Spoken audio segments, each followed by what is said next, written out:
Today I'm going to show you how to maximize the space in your 2-car garage woodshop using Wall Control's pegboard organizers.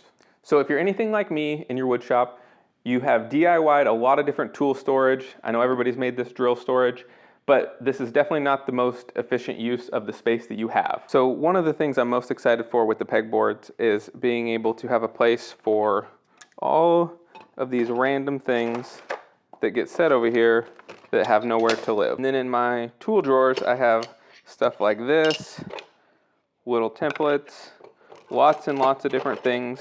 Now I will be able to have easy access to on my tool wall. All right, now the first thing that we're gonna do is tear all of these tools off of this wall. So let's get started. Another recommendation I have for somebody who is working in a smaller shop is make sure all of your tools are mobile. So my planer has a mobile base. It's not the greatest mobile base, but I can still move it around as needed. And then I have my planer on a cart, so that way I can move that around as needed as well. It's just something that's really handy to have when you are working in a tight space. I'm also taking this opportunity to paint my really ugly drywall garage walls.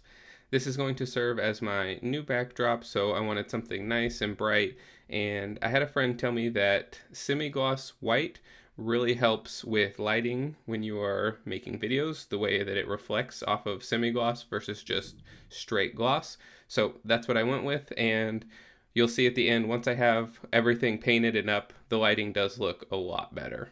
The pegboards I'm using are the galvanized steel color, but Wall Control does make their pegboards in an assortment of different powder-coated colors. The panel sizes that I'm using are 16 inches by 48 inches. Another really cool thing about Wall Control's steel pegboards is that if you do have a pegboard system already in place, all you need to do is just order the panels and all of your accessories are compatible with them. So now that we have everything off of the wall and we have it painted, we're going to let it dry. I'm going to start unboxing some of the items that Wall Control sent me, starting with the pegboards and figuring out how many I could space out with the outlets that I have on this wall, and if I'm going to need to cut out some slots for where the outlets are. All right, so now that I've got these laid out here, I want to start installing them on the wall. These need to be installed into studs because I'm going to be hanging a lot of heavy tools from them. The metal pegboards themselves are super sturdy, but you have to make sure you put them into the studs to make sure that they work effectively. The way that I'm going to be making sure that these are secured to the wall is I'm going to be using a piece of 3/4 inch plywood, putting this up on the wall and screwing this into the studs. Once I have this secured to the studs, I can then mount my pegboard to this piece of 3/4 inch plywood, and I can move my pegboard wherever I would like, because I know that as long as I have it secured to this piece of plywood, it's going to be very strong and sturdy and it's not going anywhere. With the space that I have, I'm going to be able to fit 5 of the 16-inch pegboards, making space for one of my outlets, and then I'm going to need to cut some notches for the other outlets that I have. To secure the plywood to the studs, I'm using 3-inch GRK load-bearing screws. And the strips of plywood that I'm using are 4 feet long by 3 inches wide.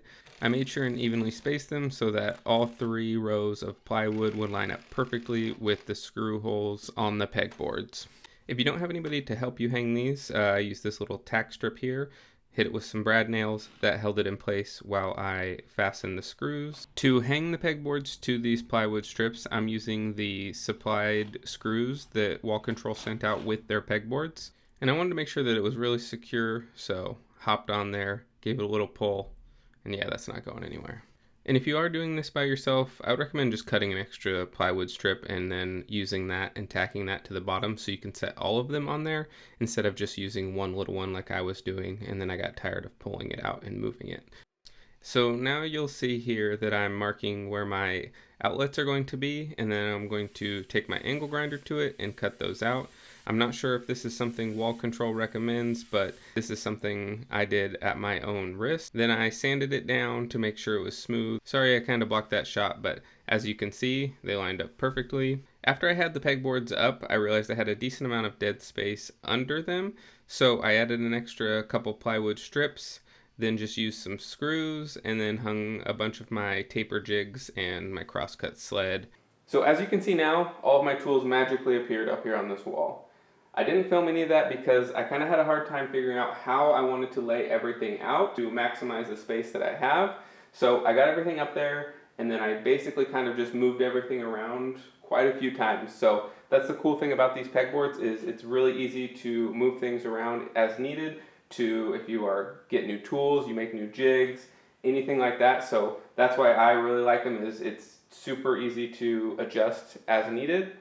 I just wanted to say thank you again to Wall Control for sending me out everything that I needed to get organized in my wood shop. If you like what you see here, please check out their website. I'll have it linked below. You can use code Gerber for 10% off. Thank you for watching this video. I hope it inspires you to get a little bit more organized in your wood shop, and let me know in the comments what you think of my setup. We'll see you on the next video.